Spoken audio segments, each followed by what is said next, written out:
তাইলে কিন্তু হাত আর হাতের জায়গায় থাকবো না। তুই এখানে কি করিস? তোর তো আজকে জামিন হওয়ার কথা। হ্যাঁ, তুই তো এটাই প্ল্যান করে রাখছিস। আল্লাহ হয়তো আমার ভাগ্যে অন্য কিছু লিখে। চাস কি তুই?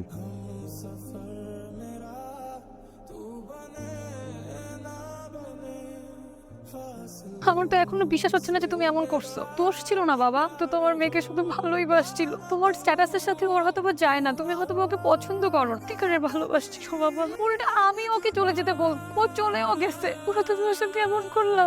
উনি আমার বাবা, আমার উপর ওনার অধিকার আছে, তোমার আমার লাইফের উপর কোনো অধিকার নাই। আমি আপনাকে অনেক সম্মান করতাম, তো এখন একটুও করি না।